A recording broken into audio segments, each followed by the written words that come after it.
So I welcome everybody who has joined us for this dialogue with Balipara Foundation. We are today connected to talk on forest for health, bridging ecosystem conservation and public well-being.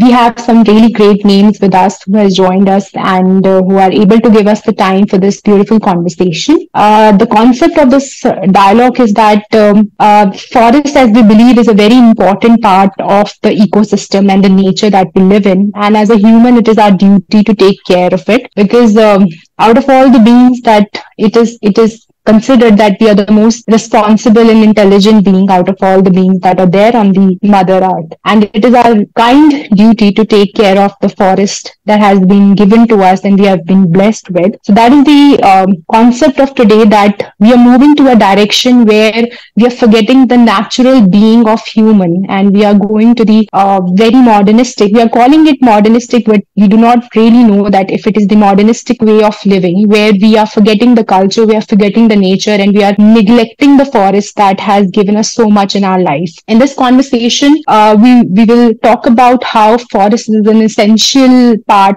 for exhausting the carbon sinks and for observing the pollutants from the environment, which is one of the most important factor to live a healthy life. We are also going to talk about a healthy living where we can create a balance, that we are also consuming the good food from the forest and we are also giving the good food that the forest required from us. And we are trying to do it with integration and in intervening consonancing steps with the community that is there in the forest. So that is the line and the structure of this conversation, that in our conversation we are trying to bring the importance of forest in the well-being of a human being.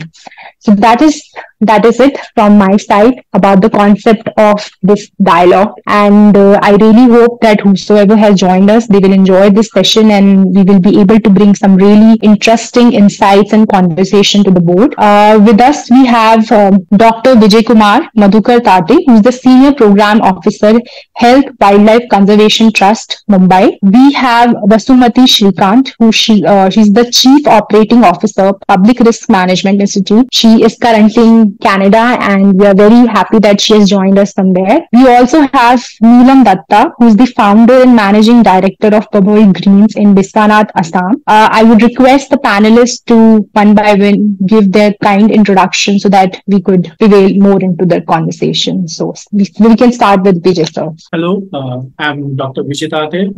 I'm basically working for Wildlife Conservation Trust as Senior Program Officer in the health vertical. So basically, we work to improve the health conditions of the forest staff, conducting preventive health checks for them, as well as building the capacities in terms of how they face emergency situations in the line of duty. So that's from my side. Thank you. And obviously, I would like to thank the Balipara Foundation over here for giving me this wonderful opportunity, and also greet the esteemed panelists over here. Good evening, everyone. Thank you. Over to Vasumati, ma'am. Hi, hello everyone. Thank you, Nainika. Thank you to Balipara Foundation for inviting me to this forum.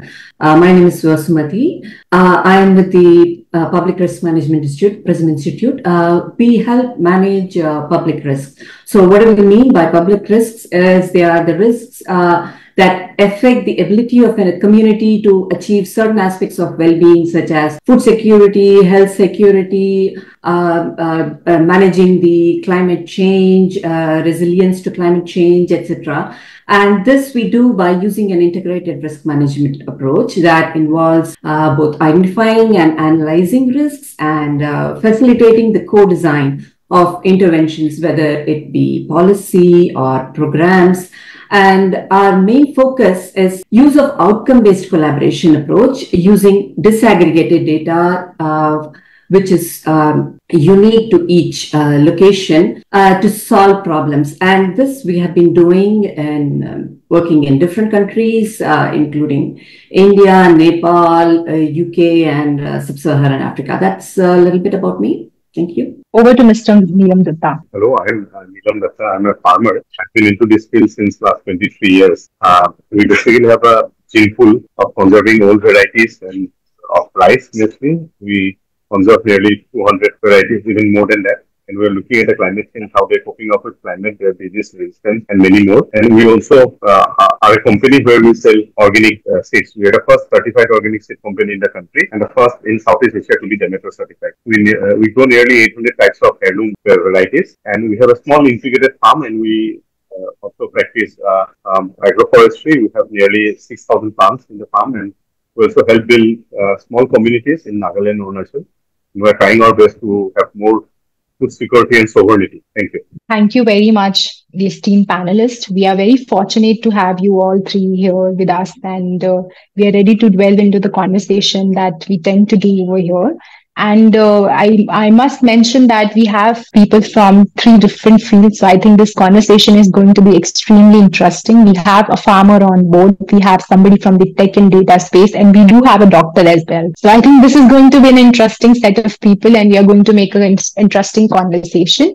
So we'll start with the first question, and that is, how do forests directly and indirectly contribute to the public health and well-being? And how are climate change and forest degradation creating a new health challenge? So basically here we are trying to find out how forest is trying to contribute to the public health and well-being of the person, and degradation of it will lead to what health challenges. So I think we must go to the doctor at first. Yeah, thank you for the question. So as we explore the complex relationship between our natural environment and public health, it's very crucial to first appreciate how forests both directly and indirectly contribute to our well-being, and how environmental changes are reshaping these contributions. Forests are more than just green spaces. Firstly, they are often called the lungs of a planet, as they purify the air, improving the air quality and reducing respiratory diseases. Secondly, forests play a pivotal role in regulating the water cycle. They act as natural reservoirs, filters, ensuring clean water sources essential for drinking and sanitation purposes, directly impacting public health by reducing waterborne diseases. Thirdly, and most importantly,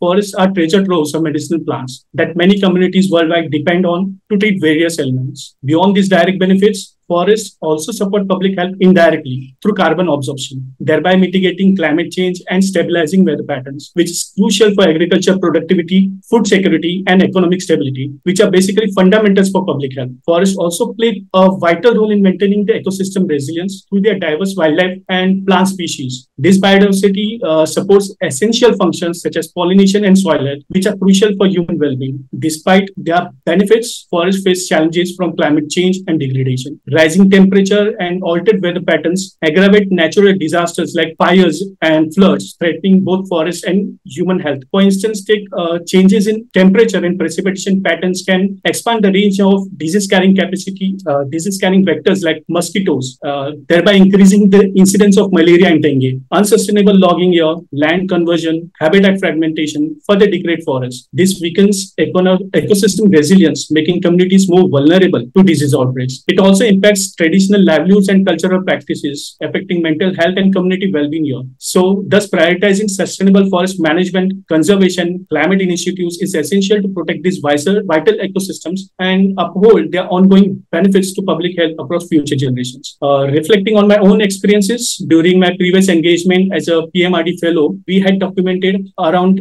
50 NTFVs used by local communities. That was in a district in Maharashtra. But many of the NTFVs were for nutritional and medicinal purposes, benefiting both people and livestock alike. For example, I have seen grassroots NGOs prepare laddus from these NTFVs, to give a small example. These were basically given to pregnant ladies and lactating mothers for the nutritional value it had.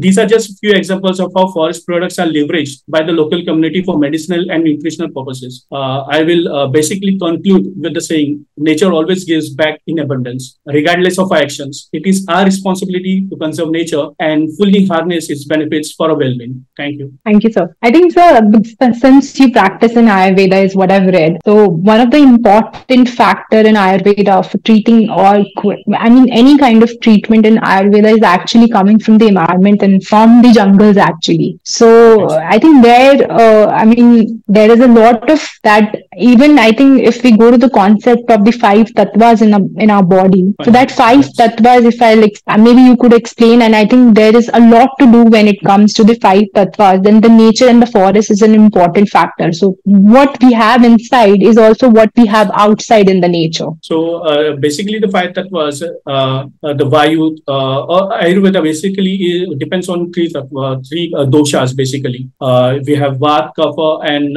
Pitta dosha. So obviously, all the medicinal plants. Firstly, what we do is assess what the doshas in the human body is. Basically, what their lifestyle is. What their nutrition or dietary factors, we basically factor those in, and accordingly we give treatment to those. So obviously all the medicinal plants, for example, take the example of a neem tree, which is very cherished in the Indian culture. It offers treatments for skin disorders, fevers, and dental health. So there are a lot of even to take an example, in South America, the cinchona tree basically provided quinine, which is a groundbreaking malaria treatment. So obviously, a lot of medicinal trees, even if you see these antifreeze that were used for medicinal purposes, whether they are used in some small areas in Maharashtra, they will be used in a very different manner for different ailment altogether in some other basically state. So it obviously depends on the locations and how they use it. This knowledge basically runs down through generations. Basically, it's not written down. It's obviously through word of mouth that this knowledge is spread, and as obviously through experimentation and observation that has been run down through the generations. So this is how doshas or panchtattvas and in Ayurveda as well as in human life style, we basically mix those things and offer a better treatment to the patients. Thank you. Thank you, doctor. If I may invite Mr. Datta, since he's been living and he's been very closely interacting with the nature and the farming. So I would again ask you the same question, that how forest is so important in the well-being of us, and its degradation can lead to a very new kind of health challenges that is happening today. I mean, my previous speaker have already spoken all of it, so there is hardly to say. But from a perspective of a farmer, I would say that we have to create. I mean, there are forests, there are places. I mean, or the reserve forest or the wildlife sanctuaries, or the protected parks. But apart from that, we as farmers, because we are the largest contributor of deforestation by doing farming, so it is also our duty and our responsibility to create. So for me, yes, being a professional, we can't only grow trees, but we are into the food forest. So that's why I told you that we have ample number of trees where it not only gives fruits, but it also gives us a space to be within. And from a philosophical point of view, forests are something where you feel the heart and the lungs. That's what I have to say. Very aptly said. I will now invite Ms. Shrikant if she wants to add an opening statement to this question. I'll agree that I'm no expert in this field. And I think both the previous speakers have spoken to the importance of forest and how it contributes in a big way.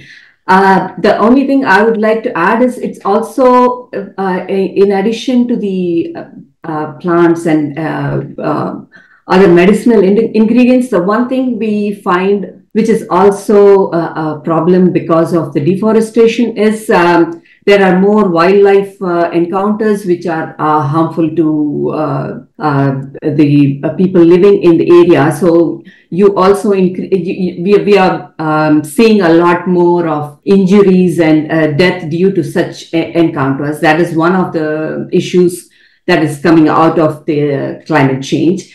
The other thing we have during our field visit in Nagaland and Assam, one of the things we heard from the community is even though they do have sufficient food, they lack the nutritional quality because they are now no longer able to access some of the foods that they used to traditionally access from the forests. And because of that, they are experiencing certain chronic health issues like diabetes, etc., which they previously, in a previous generation, they were not seeing. So, and the other thing is Also, because of the forced migration of many of these people, because they move out to seek jobs or better education facilities. A lot of the knowledge which is being passed down by cultural practices and word of mouth, just like Dr. Vijay said, is being lost, and that is also having an impact. And that's what I would say. Yes, absolutely. I think, so much that we are going away from nature, so much is happening. I mean, we are now trying to take a lot of external kind of things to make sure that our body's having the right kind of nutrition. If we would have been well integrated with the nature, I think that would have never been the case. Now we are taking pills for proteins, we're taking pills for vitamin, nutrition, etc. I'm not sure if this was a common thing in the previous generation. I think this is very common nowadays that we are taking pills for everything. But I'm pretty sure, and I think most of the people would agree of our generation as well, that if we would have been more in consonance with the nature and forest, then such things would have not been a requirement. So thank you so much for the opening statement. And now we move to the second leg of the discussion, and that is, how do indigenous and traditional practices highlight the profound health benefits of the forest? Can you discuss the potential scope and opportunities for integrating traditional knowledge of health and medicine into the ecosystem of conservation efforts? So this is absolutely a very Sorry, you were muted for some time. Yeah, so I hope I'm audible. Now I'm back. So yes, I think this is an absolutely, now this whole conversation is very much in vogue, because I see a lot of people now are trying to go back to the traditional knowledge, and they are trying to integrate that traditional knowledge into the lifestyle. I think there was a sense of 2 decades when we kind of moved a lot to the non-traditional way of living, but now this is what I could sense, that we are again moving to the traditional side of it. So my question is to all the three panelists, that how do indigenous and traditional practices highlight the profound health benefits, and how can we integrate the same into the well-being of human and into the well-being of forest? So probably we can start with Mr. Datta.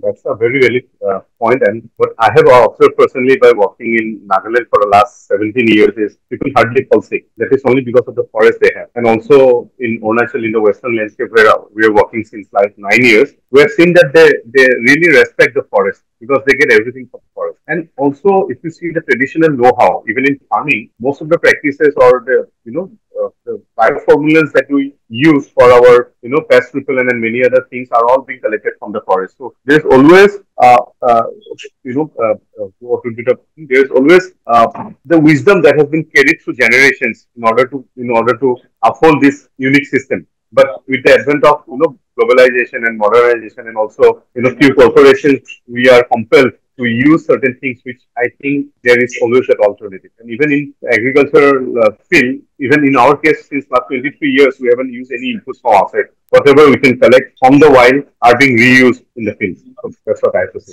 I think that's very true, because I personally also, I come from a place, from a very, I would say from a region, from the Himalayan region. I also come from there, and I've also observed this, that when I used to live outside in the cities, I used to, get sick very early. Like, it was such a case that you eat out or you go out, you exert your body and you are not well. But when you come back to the closer to the nature, closer to the forest, I totally second that. Even I see that people tend to fall sick very less. I mean, I'm not saying they don't fall sick, but sometimes I also feel maybe it's the psychology, because the life in the cities are very hard as well. I mean, it's not very good for the mental health. But I think I completely second that. Now we can move to Dr. Tate. I think he could really give us some very exceptional point of view over here, because I feel traditional knowledge has played a very important role in the whole, the concept of Ayurveda. So obviously we have talked about the how basically forests are not just collection of trees. They are basically living pharmacies since traditions known for the local communities. We have already talked about what how these local communities make use the NTFPs or medicinal plants for treating the daily ailments basically or chronic diseases as well. Man has also spoken about how forest offers a wealth of nutritional resources for the local communities. Basically, they have been harvested the wild fruits, nuts, and roots for the nutritional value they have. So this dietary diversity not only enriches the nutrition but also builds resilience against food scarcity as well as nutritional deficiencies. So we already spoken much about that, but what we haven't spoken is how the local communities are deeply connected with the forest. How deep the culture and spiritual significance for these forests are for the indigenous peoples. There are some spaces in forests which are basically sacred spaces for the local communities to conduct rituals, ceremonies, as well as traditional practices. So this not only basically fosters a sense of identity to the community, a sense of cohesion for the community, as well as it's very good for the mental well-being as well. So I've already spoken a lot about this. So what should be done?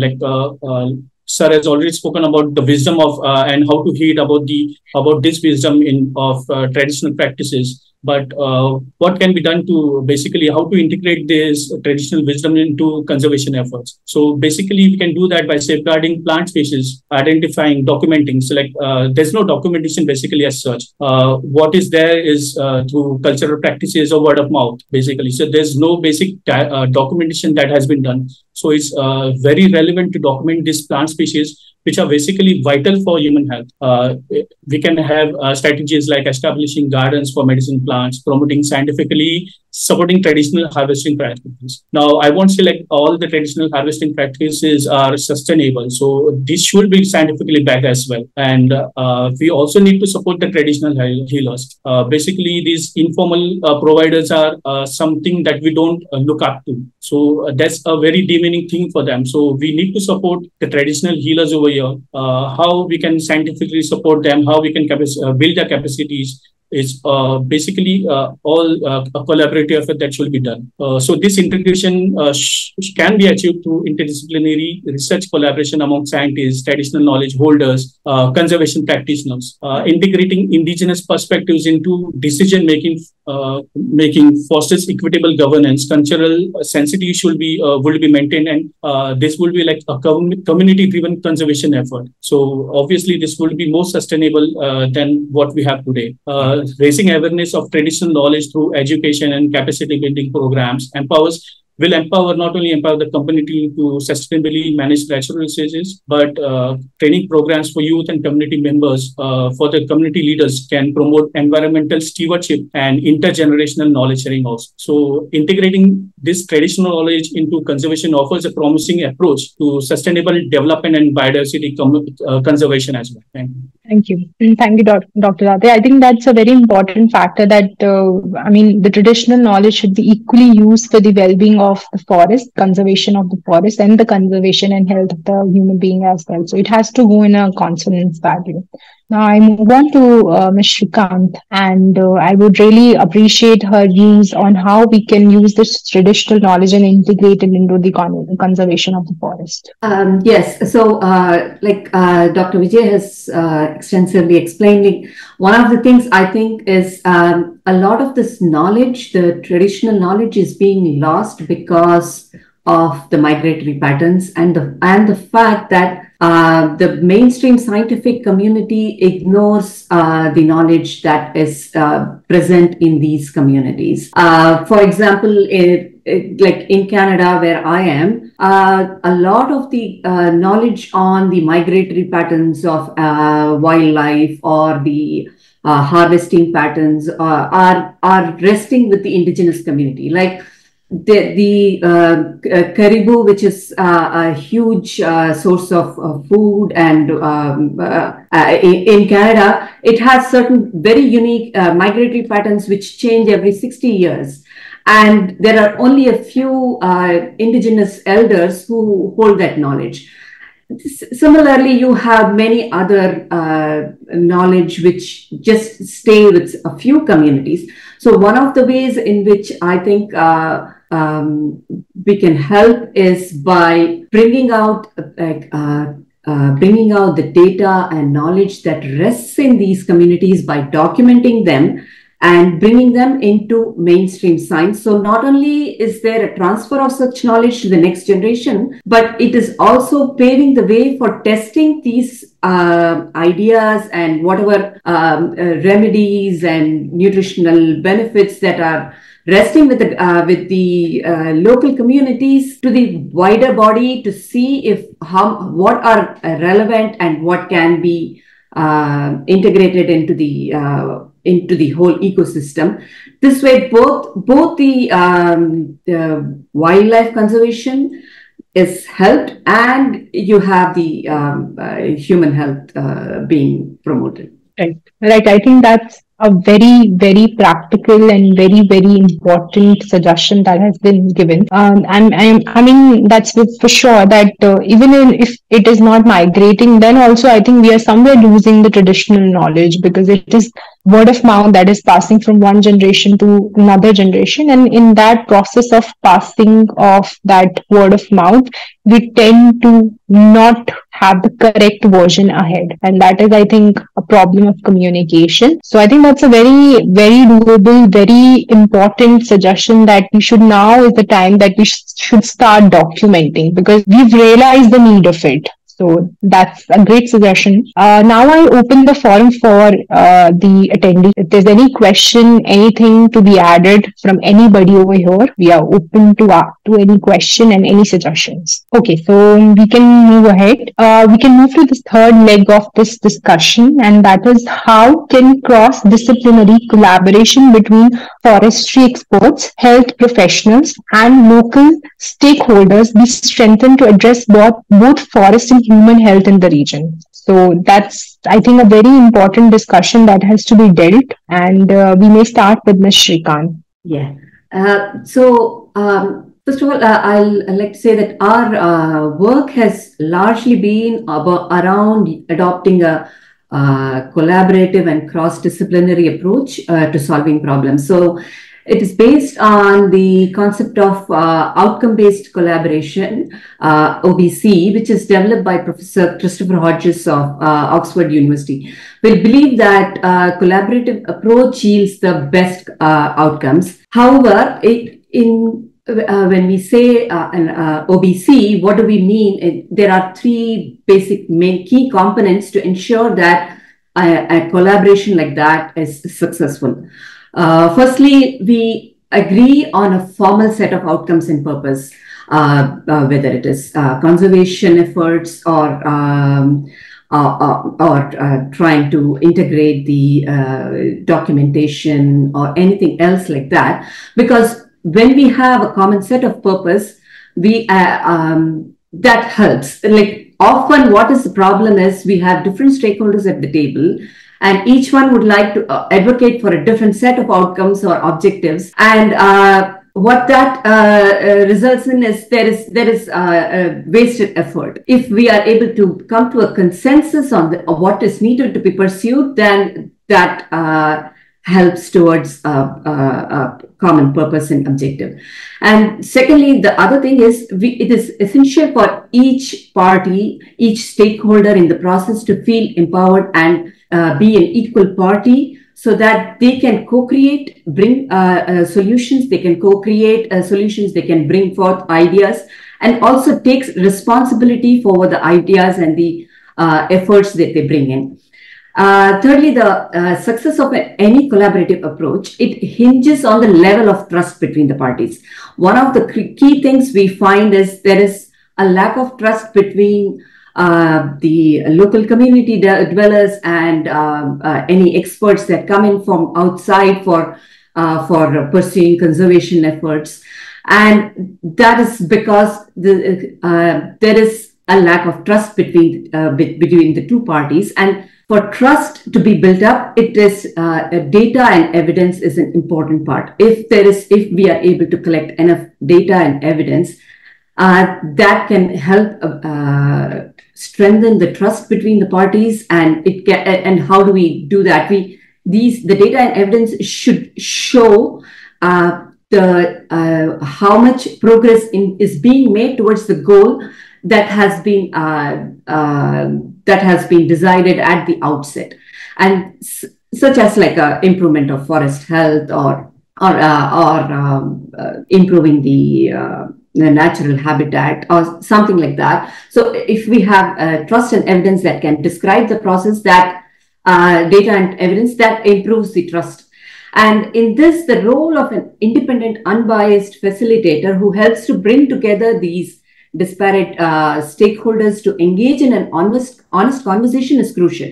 And usually this is the role that Prism Institute provides. As an example, we've been helping a community in Scotland to transition towards its goal of achieving net zero through the means of just transition. Essentially, we are making sure that they are able to achieve their net zero outcome by ensuring that the socioeconomic well-being and the livelihood of the community is not affected adversely because of the progress towards net zero outcomes. A similar approach to improving the forest and human health in the Himalayan region would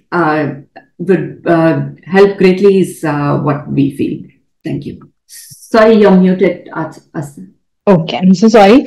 So I think that's a very valid point, that when we go back to these communities, they always have this perception that why people from outside are coming to our place and telling us what to do. And to build that kind of confidence, we do need a strong data, and I think a lot of compassion as well, ma'am. I think that, just to add, because these people are also driven by a lot of emotion, I feel. I mean, we see nature from a very extensive and outside perspective, but they are, as a community, part of that nature and forest. So while we try to communicate with them with a lot of data and try to tell them the logical answers, I think we also require a lot of compassion. And I think in that step, the government is also trying to give special status and special. There is a lot of, I feel, there is a lot of special status and other policies that has been built upon this whole concept, where, I mean, we try to create that kind of balance and confidence that the people believe in us and move with us. So I think that's what I believe. And now I invite Dr. Tate on the same subject, that what is the perspective of the same from the other side? Taking forward for about what man has basically mentioned just now, I would like to introduce the concept of One Health over here. So this is not a new concept. This has been there for like many years, almost 3-4 decades. But this has gained precedence post the COVID pandemic. So what is One Health? At its core, the One Health acknowledges the interconnectedness of human, animal, and environmental health. It recognizes that the health of individuals cannot be separated from the health of ecosystem they depend upon. So to better understand the concept of One Health, let us take an example of a Rubik's Cube. The Rubik's Cube is a 3D puzzle with six faces of different colors, each composed of 9 smaller blocks. Similarly, One Health addresses interconnected issues across multiple disciplines: the human health, animal health, as well as the environmental health. Just as solving of one phase of a Rubik's Cube can disturb the others, actions that affect human health can also impact animal populations and vice versa. Also, just as solving a Rubik's Cube requires considering the entire structure rather than individual phases, solving the One Health puzzle requires collaboration across sectors, be it healthcare, veterinary sciences, environmental conservation, policy making, community engagement. Each discipline over here offers unique perspectives and solutions to address the complex and interconnected challenges. So how do we do it? How do we make it happen? For that, we need to foster collaborative research initiatives that integrate ecological data with health indicators. This includes monitoring biodiversity changes alongside human and animal health metrics such as disease prevalence. Sharing the data will only enhance our understanding of the complex interactions between the forest ecosystem and the health outcomes. But how do we do it at the local level? So for that, we need to identify the stakeholders here based on the local context and encourage their regular meetings, workshops, and collaborative projects for knowledge exchange, sharing of challenges, and brainstorming solutions to address common health concerns. The local community here should also be empowered with the knowledge and skills to actively participate in monitoring, conservation efforts, as well as the health promotion activities. They should be encouraged as well as supported to take up sustainable practices such as waste management, sustainable agriculture practices, and responsible livestock ownership. I can provide an example of a successful One Health initiative in India. The Casanur forest disease is a vector-borne hemorrhagic fever endemic in Wayanad, Kerala. Since the epidemic in 2015, they have effectively managed outbreaks through successful implementation of the One Health approach. So how do they did it? So basically, this initiative focused on collaborative efforts among regional institutions, including district medical officer, the animal husbandry officer, forest officer, veterinary, universities, tribal development officers, among others, who were basically led by the district administration. So obviously, we can make this happen at the local level as well as at the regional, district, or state level, and at the national level too. To conclude, I will say that there is no universal solution to this. There are guidelines and framework available to help achieve similar outcomes, taking into account the local context. Thus, integrating One Health principles into cross-disciplinary collaborations will lead the way for sustainable development and improved health outcomes for all. Thank you so much, Dr. Tati. I think that's a very valid point. And on that point, I request Mr. Datta, because since I think he would be dealing very closely with the people over there, like the people from the other side. So, I mean, one suggestion is obviously that data, we can bring the data and we can try to get them on our side and we can work in collaboration. And then second, given by Dr. Tate, is that the collaboration should be done in that sense that both sides of the conversation is taken ahead and we move forward with the local community in a very local way. So what do you think is that what are your suggestions to take this forward, and how much of that is happening on ground? I cannot suggest, but I can request that we always do a top-down approach. So if it should be a bottom-up approach in this kind of respect, then it really makes sense. And also, right from the childhood, like if you see in the Scandinavian countries, you have the forest kindergarten and all. So the wisdom are being passed through generations only through mouth or through practices. They're never documented, or even if they're documented, there is no one to come and study them. So, but I personally believe is, on ground level, if we can make green warriors or young green savers, then things should percolate to the top. All right. Thank you so much. We have one question, and this is by Dipankar Sodhi. He's a RUFO fellow, and he says that while I was in my field visit, I came across a case study in a particular region where the native used to heal the illness of snake bite by some traditional knowledge. And his question is, how should we approach the documentation of these traditional practices so that it may lay the path for future investigation by mainstream scientists and receive the exposure it requires to be studied further? So maybe Dr. Tate would give us a good insight on it. Yeah. So basically, there are some myths to be busted over here. So traditional knowledge, treating a snake bite. So is it really successful? That's one question that should come to our mind when you say that traditional practitioners can treat snake bites. So there are two things. So first of all, if the bite was through a venomous snake or a non-venomous snake. If it's through non-venomous snake, obviously there's no harm as such or any danger to life. And obviously, so if you go to the traditional healers, they will be like treated and very well. Basically, the prognosis will be good. So to give you some statistics, we have like around 300 species of snakes over here, of which like more than 60 are venomous. Of these, only 4 are highly venomous over here. So if you, for example, if you consider 100 snake bites over here, almost 70 to 80% of snake bites are due because of the non-venomous snakes. So there is no danger to life. There's no basically any threatening of life over here.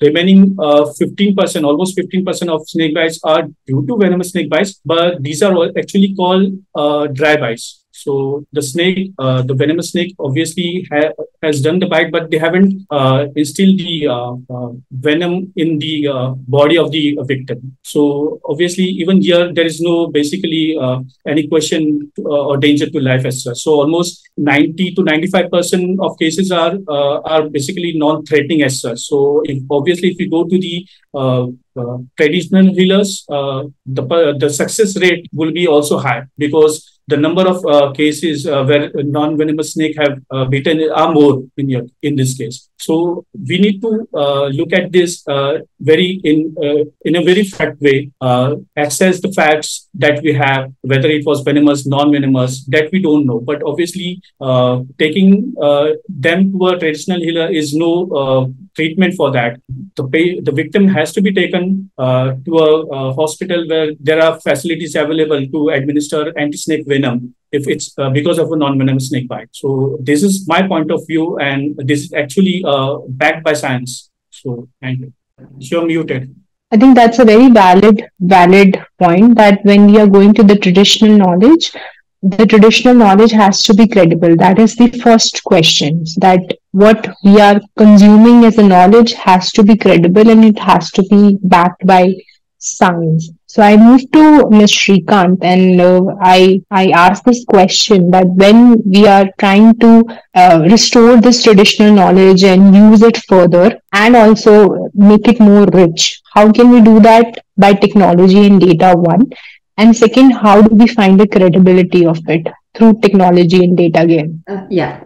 Like I would say, one of the things is we should be able to pass on the knowledge. So that is one of the key things. This can be done by building capacity among the youth in the community. So we can create data warriors, so they know what are the various venomous snakes, what are the non-venomous snakes, or any other traditional knowledge can be passed on. And also these the youth can be trained in technology and data science, so that they are able to understand how to collect data, how to analyze it, how to make sure that the data they are collecting is credible. That is one of the ways in which when we are passing on the knowledge, we are making sure that it is also credible knowledge that moves on. So how do we look at it? One of the approaches which we've been advocating is the use of risk as a metric. So when we look at, say, any specific aspect of human health, and if we have knowledge that the presence or the absence of a certain technique or a cultural practice either increases the risks or decreases the risk, that gives us some credible basis to say, yes, this practice is contributing to the reduction of this specific risk. So because we have this cultural practice, then the risks to human health in say in terms of reduced illness of a particular kind, or reduction in certain kind of injuries, that risk has reduced. That can provide the basis to say that there is some merit to this practice, and then it can be presented to the expert community to be tested further to see whether those practices can be included in the science base on a permanent basis, and investigated further and included in traditional, like in regular mainstream science, and used in a proper manner. So what it does is it helps to validate the credibility of such knowledge, which has largely been only anecdotal and moved in the informal sphere. That helps. Yeah. Thank you so much, Ms. Shrikant. if Mr. Datta would like to add anything to this question. Mr. Datta, are you there? Okay. I think we can move to the next question, and that is, how can we ensure the mental and physical well-being of the frontline conservation workers who are often exposed to challenging environments and high stress level? What strategies can be implemented to provide adequate support and resource for health to local community and forest officials who are the primary stewards of our forest? So I think we can go to Mr. Datta on this question. I think he would be the best person to tell us that how do we do this, Mr. Datta? Yes. Yeah, sorry, I was having a call. So yeah, that I really believe that, and that's very evident in Kaziranga, where the frontline officers, they hardly would come and meet their families. So if you see most of the army men who are in the borderlines, there's also the same case of having suicide or having mental problems because of not having a social or physical attachment to their family. So I strongly believe if we can integrate those kind of things like the families or to integrated school systems near the forest where their families can also stay and where the foresters would come and meet every time. And then I think that can be a good solution for people who are into this profession. Right. I think that's a very valid suggestion. But when we are bringing the families and the kids to the place, we also have to make sure that their requirements, their whatever, like when a family comes, there are a lot of requirements that have to be done. So that has to be taken care by the people who are working towards it. So we have to create that kind of a mechanism. Like earlier, there are societies small. Like if you take the case of cities, you have this apartments and all where 20, 30 families stay together and they have kind of a coherent relationship among all. So if you can create those kind of things, like even though there is no school, there should be school buses for them to get. There should be good medical facilities. There should be extracurricular activities for their family members. I think this kind of mechanism will work. Right. That again make me to another question, that if we bring all of that to the forest, then the forest may not like it. I think there's a challenge also, difficulty also in that sense.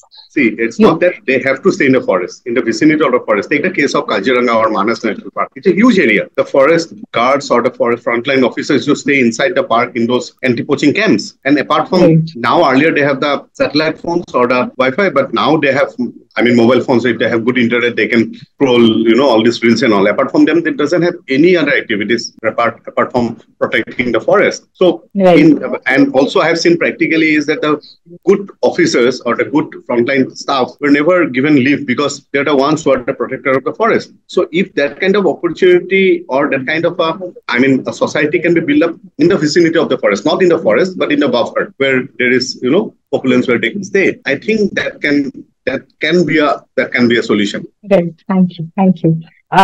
Ms. Shrikant, would you like to add something to this? I think Mr. Datta really provided some very important solutions.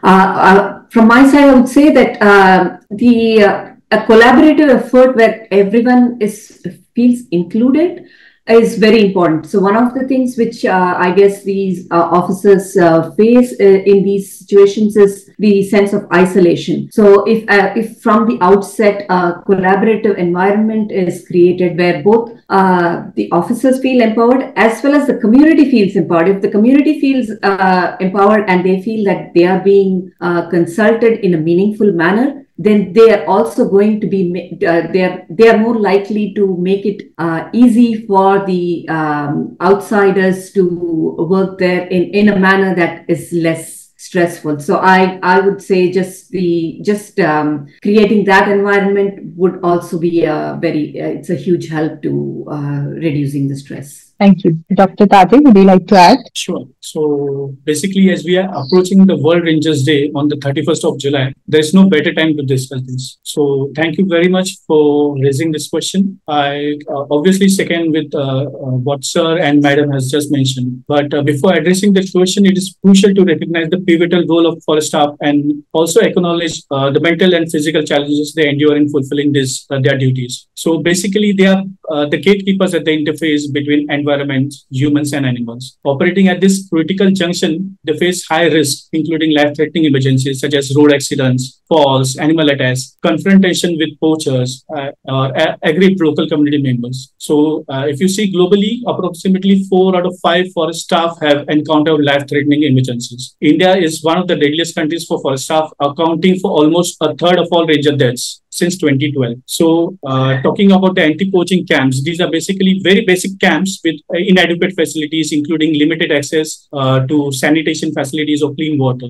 This concern has been well documented globally as well as been validated by WCT's own survey. We at WCT have performed health assessments on more than 18,000 forest staff in 30 protected areas across 7 states in the country, which have effectively revealed risk of NCDs among forest staff who were previously unaware of their health profiles. Talking about the health infrastructure, we all know that the health infrastructure in remote rural areas is very problematic, and this is not only for the forest staff but also for the communities residing near the forest. Our findings have also suggested while primary healthcare are readily accessible, accessing secondary and tertiary care for more complex health issues remains a considerable challenge. Coming to the mental health, we obviously often relate nature as a source of rejuvenation, but protecting it under challenging work conditions and can create considerable pressure and stress. These forest staff endure extended separations from their families, like Sir has mentioned, in isolation in remote and hard to reach locations where possibly there will be no network as well. They face life-threatening risks. So despite their strong commitment to combating illegal activities in protected areas, these factors significantly impact the mental well-being. So we had at WCD, we have dedicated significant efforts to deeply explore the complex factors influencing the health of forest staff. Obviously, again, here the One Health approach holds significant promise. However, having said that, its success depends on effective collaboration among various stakeholders within a complex system. This will include the forest staff, the local communities who understand their needs, NGOs, conservation NGOs contributing the expertise and resources. The government departments can guide policy changes and resource allocation over here. Basically, there should be regular consultation, workshops, and feedback mechanisms to promote stakeholder engagement and ensure successful implementation of any health interventions. Talking about the data which is lacking as far as the health of forest staff are concerned, so there has to be a robust system for data collection and analysis with a multidisciplinary team of medical officers, NGOs, forest department, as well as data analysts. This continuous data collection on health-related incidents, health checks, or work stressors is critical for early detection and targeted interventions. So how do we provide with the health infrastructure, like in how do we provide health resources to the forest staff or the communities residing near the forest, in the remote forest areas? So here we need to identify and train local medical practitioners as well as the informal providers. Particularly the informal providers are mostly rooted in local communities and understand the environments and challenges that are faced by the forest staff. So through specialized training, they can gain skills to manage common health issues, provide basic first aid, and recognize when to refer to professional medical services. So another way is to implement the telemedicine services such as eSanjeevani OPD, which we already have, which is basically a central scheme which can greatly improve the healthcare access in remote forest areas. Obviously, this will require collaborative efforts to ensure sufficient infrastructure and resources are in place. Here, I would like to mention that senior forest officials should undergo human resource management training to increase the sense of accountability on ownership. Moreover, a grievance redressal system should be set up to ensure the welfare of staff by addressing work-related concerns fairly, promoting trust, and cultivating a supportive work atmosphere. These are just some of the strategies that can be implemented to provide adequate support and resources for health in remote forest areas. We at WCT have detailed these challenges and proposed practical solutions in a recent white paper that we have submitted to relevant authorities for appropriate action. Thank you. Thank you so much, Dr. Tate. I think this is very important, and I think, as you mentioned, we are taking step towards towards it. We are doing and we are working towards it because mental health, and I mean, they are the frontline workers. And if they are not in a good state of mind, how would they will be able to conserve? They have to, the conservation has to start from inside, I feel, and then it has to move outside. So thank you. And now we move to the last leg of the conversation. And the question is that how does the adoption of sustainable agricultural practices such as agroforestry influence public health outcomes in the Eastern Himalayas? And how can these practices be leveraged to enhance both environmental and public well-being? So anybody can start. Who will start? Maybe you can start. Yeah, we tried our best of planting certain plants by the roads once. Still, few of them survived, but yes, but it's a multi-stakeholders activity to make it viable. But yes, I still believe that yes, that can be a very good source of having forests as well as food. If you see both sides of the highway and in Assam particularly, apart from very less rainfall during the winter period, like 3.5 months, we don't have to nurture the plant as we need to do in other parts of the world. And in the Eastern Himalayas, we have a very good monsoon. We have lots of rain, and our soil fertility is very good to for the growth of the plants. And I think we should discuss on this further of what kind of fruit plants or what kind of good plants can be integrated in this system. Right. I think one of the examples that comes to my mind, because I'm from Himachal, I've seen that there is this tree. We call it, I don't know what is the name of that tree, but it is a very tall, white colored tree. And it says that the forest has planted this tree, and because it does not require much of, I mean, there is no such requirement to come and check. It grows by itself. But there is also this discussion, I don't know how valid is the discussion, that these trees are very easy to grow, but they are very much like they take out all the nutrition from the soil. So I think that also happened. I think those are eucalyptus. I think that's also a very big point to discuss of that we should not integrate plants which are not from our ecosystem, which is very important. We should not also encourage invasive species like poplar or eucalyptus or something. So it should be very much the lesser minor fruits or trees which are from type locality. Right. So thank you so much. Ms. Shrikant, would you like to add something? Yeah, Mr. Datta made some really good points. So while I'm not an expert on agroforestry per se, one of the things I would say is like the pursuit of sustainable agroforestry will help not only the environment, it also helps the communities in their livelihoods. So one thing which we have consistently seen across our work is that there is interconnectedness in every aspect of well-being. So if there isn't enough food, then it affects the health, and that can affect education, infrastructure, climate, housing, everything. So having a good agroforestry practice which conserves the forests will help both in the socioeconomic well-being of the community. It will also help the health, and it is going to help the climate resilience. So one of the things we have noticed, like in one of our projects in Zambia, is they have a single crop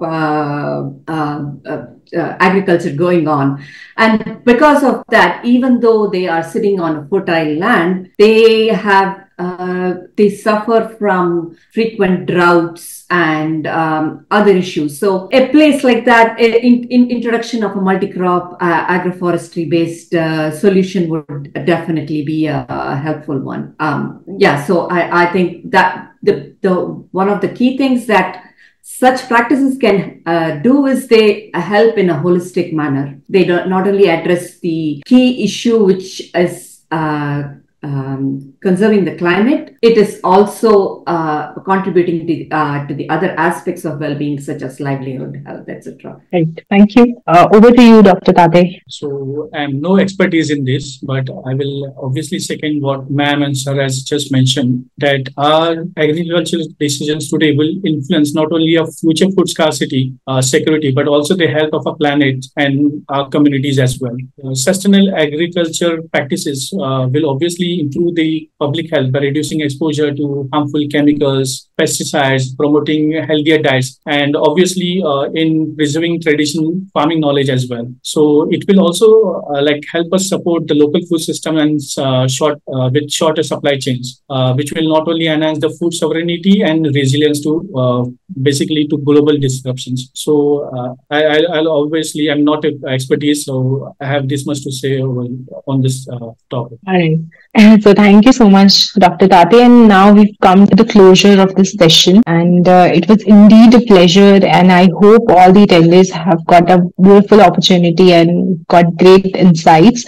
Now I invite all the three panelists if they have any concluding remarks. I also invite the attendees if they have any questions. We are open to questions and we are open to the concluding remarks by the esteemed panelists. So we can start maybe by Mr. Datta. This is also a very good, valid discussion, and we should carry it forward so that the policymakers should listen and also implement. Because implementation is the most vital factor. Because in most of the workshops and seminars, we do workshop, but it's zero. I think at least one or two recommendation if they can follow up or if they can do, that can be a good success. And second, I forgot about this. About a frontline staff. Actually, they require also motivation and sometimes that pat in the back. That you've done good work. So in between, if they can be exposed to or taken out of the forest and maybe being exposed to other parts of the country or maybe abroad, then it really makes sense. It gives them a boost to work more for what they have been doing for their whole life, because there is no life within the forest apart from what we see. But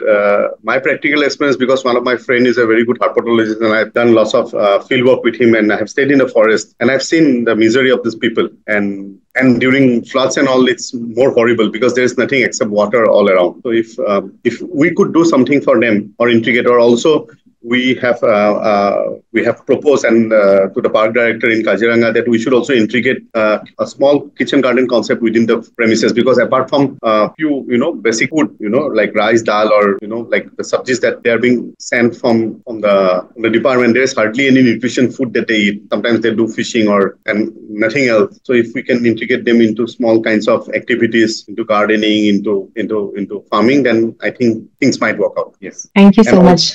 And also area specific, if we can do a good survey of what are the local plants which grows without too much of care, or which are not consumed by animals, that can be planted in the roadsides or in areas where the agroforestry can come up in a better way, then I think this will also boost the economy, because we can also indulge those local communities to take care of the forest, apart from giving some contractors to manage the agroforestry, and they can also benefit in a twin sharing basis. Yeah, that's what I have to say. I have some important work to do. I have to leave. It's already 6:30. Thank you so much. Very nice to meet Dr. Srikanth and Dr. Vijay. Please come and visit our farm. Sure. Thank you very much, Dr. Okay, Niharika, bye. Dr. Tate, maybe you can give us the concluding remarks. So obviously this was a very enriching discussion with the esteemed panelists. But here I would like to suggest having this discussion, like Sir had said, only having discussion is not sufficient. We have to move forward and see how this can be implemented. So it's also good to have perspectives of the government or the administration over here. So we can just invite those people also to have their perspective. The challenge is basically the face. We can sit over here and we can suggest changes, but obviously they are the ones who will be implementing these things. So we need to also open your ears and eyes to what challenges they are facing at the ground levels. Secondly, it will be good to have these discussions in regional languages also. So basically, it will expand the base of, and more people can join in for this. Talking about the forest staff, since I'm working for them to improve their health. So on a personal level, I feel like this is only this much that we can do as an organization or whatever conservation NGOs are doing. It's up to the forest department, the government, basically administration, to have this initiative and take things forward. So to improve the health of the forest staff. We'll take one question before we go to the final remarks by Ms. Srikanth. And the question is that this is by Dayal Kant Munda. He's saying that I'm also a rural futures fellow, and his question is that in community we have observed during our field visit that every household owns their own kitchen garden. How that can be scaled so that it becomes a good scalable model of agroforestry, and what is how can we create a good market linkage of it? So I think the expert has left, but either of the two could give us some suggestion. I can go. I think one of the ways in which we can scale up local initiatives like this is through the creation of cooperatives. If the community in each household in the community is practicing agroforestry, then obviously they have a pool of product and resources that they can take to market. So if they are able to form a cooperative and invite the business to come in and take advantage of the products that they are providing, that can be a solution for scaling up. Thank you so much. I hope that answers the question, and now we can finally conclude and have the final remarks from Ms. Shrikant. Yes, as both Dr. Tate and Mr. Datta said, it's important that we are able to put whatever we have talked here into practice.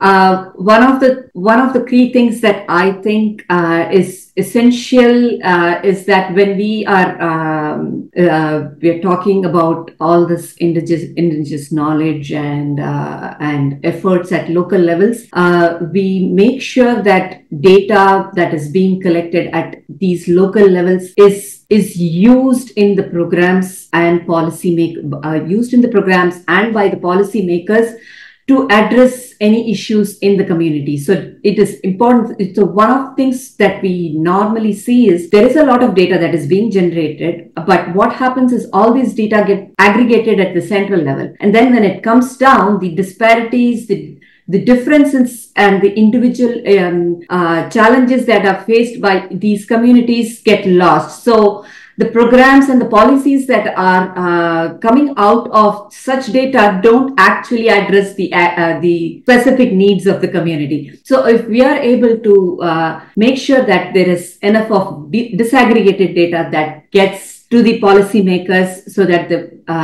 challenges that are faced by these vulnerable communities, those in the front line of conservation, then that can go a long way in creating effective policies and programs. Thank you.